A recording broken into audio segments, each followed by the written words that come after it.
What are you up to? Hiding a deadly razor and some candy.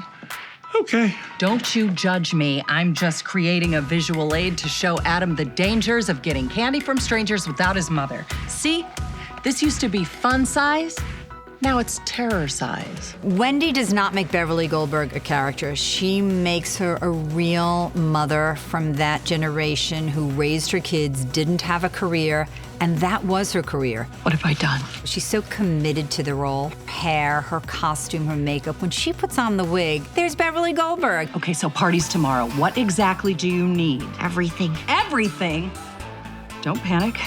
Give me a phone book. Mama's got to see a man about a mini horse. She brings it in every single scene, whether it be, scolding the principal or yelling at her kids or loving her kids or arguing with Murray, her husband. Wendy embodies Beverly Goldberg.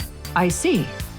So you're not just ruining this Mother's Day, you're taking every other one away, too. I'm sorry, but we have no other choice.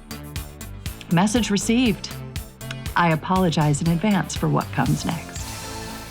Comedy is so difficult because you need to stay true to the most outrageous moments and make them believable. And Wendy does that brilliantly. So you wanted to live Dirty Dancing. Nobody gets that more than me. I'd love to be Baby. Get swept off my feet, spun around the dance floor. Honestly, it's all I've ever wanted. I know it can't happen for me, but it still can for you. What are you saying? Nobody puts my baby in a corner. I think she brings so much heart and warmth and sincerity and love and nutsiness.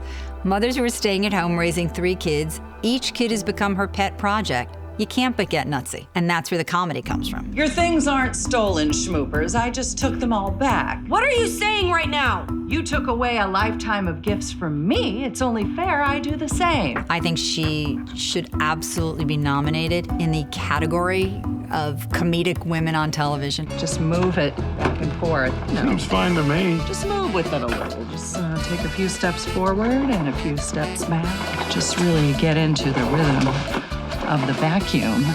Oh, no. I see what you're doing. I am not dancing with you. I was inches away from having the time of my life. Inches. Jeff Garlin's background from improv just makes him one of the most fun people to watch. That was a close one, huh? Jeff and Wendy together are a perfect TV combination of a husband and wife and a mother and father. Look at her go. Living her dream. It's time you live yours, too. Come on. Jeff is very paternal towards all the other people on the show, and he really brings that out in each scene. To get away on television with calling your kids an idiot or a moron, that's pretty tough. Can I eat that? Well, that's never stopped me before. Moron. There's a razor in it. You win this round, old man. Unless you have a loving way of doing it. And that's what's underlying his performance. I like that you got a big imagination and you like all that crazy time travel stuff. You do? Yeah.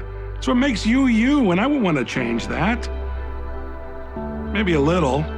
You're a weird kid. Thanks. This is a real actor role. It's not just a supporting character. This character really creates story. The actor coming in every week and dropping his pants, you think, oh, that's easy. Well, no. How do you make that fresh every week? How do you make it fresh calling your kid a moron? How do you make it fresh saying, leave me alone, I'm watching TV? Wow. Of all the moron things my moron kids have ever asked for, this takes the cake. Dad, this is my dream. You're literally asking me for a spaceship. I just want access to one. The answer is no. I'm not sending you to space. And you, stop encouraging him. I have to be honest, I don't know what any of this is. I just like spending time with the boy. George Siegel sort of being the elder statesman on the show, his scenes with young Adam, I haven't seen anything like that in television in years. What did you do to the boy? He's trying to murder that garbage can. This isn't my fault. Did Barry seriously think I'd be a nerdy little brother forever? Actually, yes. Look at me. I'm getting older and bigger. Things change. Well, no matter how big you get, you're always going to be Barry's little brother, and that means a lot to him. He sure doesn't act like it. Trust me, he loves being your big brother. It's a huge part of who he is, and without that, He's just not the same. What George Siegel brings to the Goldbergs is he listens. He listens to Beverly. He listens to Murray. He listens to all the kids. And he really takes that role seriously. Pops, I can't go on stage and completely embarrass myself. Just do your best. You're the same great kid you always were. Listen to me. Do I sound like the same kid? Do I look like the same kid? No. Don't give me that look. As his mother, it is my job to make this all better. But you can't. All you're doing is making it worse. You're turning him into someone he's not. George Siegel's work looks so effortless. It looks like he just comes on the set every day and that's who he is. Well, no, he's created a character and he's portraying that character. I have to admit, at first I was a little bit nervous, but now, look at me. Burn this.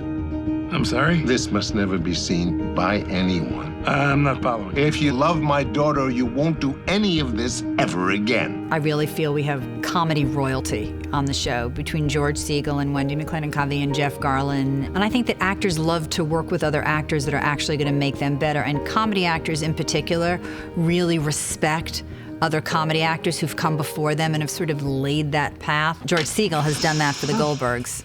Hi. Hello. Don't mind me, I'm just having some bev time.